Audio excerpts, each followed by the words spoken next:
मिनाल से आपकी दोस्ती भी कैसी थी? Like I was friends with them since कब से। अच्छा, तो उनसे आपकी हुई, तो फिर अब्दुल्ला सेजा भी एक अच्छे इंसान है, मैं उनको जानता हूं। अब्दुल्ला भाई तो मैं कहती हूँ कि आई अप्रिशिएट हिम कि वो हमेशा यंग आर्टिस्ट को, यंग टैलेंट बिल्कुल आप देखें, क्योंकि उससे पहले मैंने कुछ नहीं किया हुआ था, like no side character, no second lead, nothing. उन्होंने मुझे लीड दिया first. He had that believe and वो माशाल्लाह इतना सुपर हिट हुआ कि उसके बाद मैं थक गई थी लिटरली। आपने जो भी मेरे मैं ये बात भी करना चाहता हूँ कि आपने वो ड्रामा किया और मुझे आपने जैसे बताया उसकी 14-15 की रेटिंग आ रही थी, 14.5 जी, बहुत अच्छी बात है, रेटिंग आई, सब कुछ हुआ और आपको और भी ऑफर्स भी आ रही। आप सब कुछ छोड़ के वापस कनाडा क्यों चली गई? क्योंकि मैं बहुत डिसहार्टेंड हो गई आप। आपने कहा यार ये this is not the place for me. आपने कहा यहाँ पे सब बहुत बुरे हैं, मुझे नहीं काम करना। क्या हुआ? मैं आपको बताती हूँ। सो लाइक जैसे आप ब्रॉट अप वहाँ होते ना, तो मैं I am smart but I am not street smart. जो मैं कह रही हूँ मेरी बात का वही मीनिंग है, मेरा और कोई मीनिंग नहीं है। अगर आप उससे कोई मीनिंग निकालना चाहेंगे तो वो आप पे है, बट मैं क्लेरिफाई यहाँ पे तो शहज़ल वो बात हो रही होती है जो बात वो नहीं होता है। यहाँ पे जो आप बात करें, नहीं इन्होंने ये कहा था लेकिन नहीं इस वे में नहीं कहा था, मुझे पता है क्या कहा था, प्लीज आप ही बता दें, फिर हमें बोलने की जरूरत ही नहीं है। आप लिटरली लेना लग गई लोगों को जो वो कह रहे थे। जी literally, and to be honest अगर मैं आपको सच बताऊं, मैं थक गई थी। It was a really long play. जल्दी नहीं हिम्मत हार दिया आपने? वो पैशन, हिम्मत नहीं हारी, आई वाज एक थोड़ा ब्रेक लेके आऊंगी। और मुझे शुरू से ही ऐसा था कि मुझे आई एम सो सॉरी लेकिन मुझे शुरू से अवामी नहीं होना था। आप समझ रहे हैं कि एक चीज़ मैंने कर ली फिर फौरन से like you know what I am saying, like hob नहीं करना था मुझे चीज़ों पे। यार ये वैसे अब यहाँ पे आपने एक बात की, मैं यहाँ पे इंटरजेक्ट करना चाहूँगा जी। एक्टर्स तो होते ही अवामी है ना जी, क्योंकि आप ये कहते हैं कि ये पब्लिक पर्सनालिटीज हैं, तो पब्लिक का हक है जी जी, like that I am open, like I am not saying उस तरह बिल्कुल ऑफ कोर्स, लेकिन as in according to what I want to do, quality control, काम पे कि मुझे क्या करना है, ये करूँ नहीं करूँ, सब कुछ नहीं करना। मतलब अगर मैं if I am not doing anything, I am chilling home, आराम से वेकेशंस में हूँ 2 months, I will just sit and wait. आप समझ रहे हैं, मैं ये नहीं करूँगी कि मैं फालतू बैठी हूँ तो कोई भी ड्रामा कर लूँ।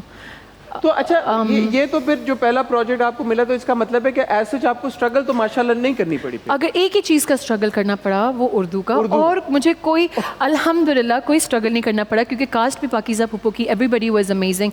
मैं आपको बताऊं जो मेरी उर्दू, अभी मैं यहाँ बैठे हुए इतने अच्छे तरीके से बात कर रही हूँ माशाल्लाह से, और आपने देखा होगा सारे टीजर्स में, मतलब बोलती हूँ मैं अब लगता है कि इट्स दैट, वो ज़ीक्यू को क्रेडिट जाएगा। ज़ीक्यू के लिए मैं सच कहती हूँ कि ज़ीक्यू ने, पता है ज़ीक्यू में, आप यकीन करें मैं सेट पे, क्योंकि मेरी वे ऑफ टॉकिंग ही वही था, अब मुझे रियलाइज़ नहीं होता था कि मैं इंग्लिश बोल रही हूँ या उर्दू बोल रही हूँ, बिकॉज मेरी तो एक ही ज़बान थी, ठीक है। एंड देन फिर ज़ीक्यू जी, शहज़ल उर्दू में बात करो, शहज़ल उर्दू में बात करो, उर्दू में। It was a long play, और उसमें उन्होंने मेरी उर्दू को मेरी पेस इंग्लिश से हटा के उर्दू पे स्विच कर दी, तो सारा क्रेडिट मैं हमेशा उनको कहती हूँ कि उनको जाएगा। I am still in talking terms with her, वो इंस्टाग्राम पे मुझे रील्स भेजती रहती, मैं उनको, एंड आई वाज लाइक ज़ीक्यू you and me should drama now together, हमें कुछ एक्चुअली करना चाहिए साथ। नहीं, ज़ीक्यू is also a wonderful person, lovely person.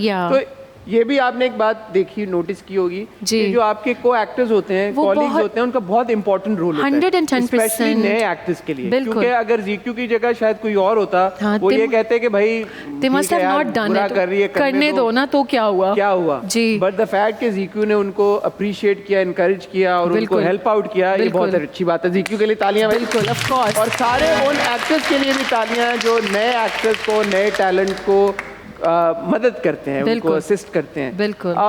वो ब्रेक के बाद फिर जब आप वापस आई जी, तो क्या तब्दीली लेके आई अपने अंदर? आपने कहा ना, I am ready to take on this world. मैं ये तब्दीली लेकर आई कि अब जो भी हो जाए ना, अब तो मैंने गैप नहीं लेना, अब बस अब आपने फैसला किया? अब मैंने फैसला कर लिया कि अब मैं गैप नहीं लूंगी, and now I will just stood by it and I will do it. Very good. और फिर आपने माशाल्लाह पिछले 2 साल में किए भी काफी, 5 ड्रामे आपने किए, and would I be correct in saying कि there has been no looking back ever since?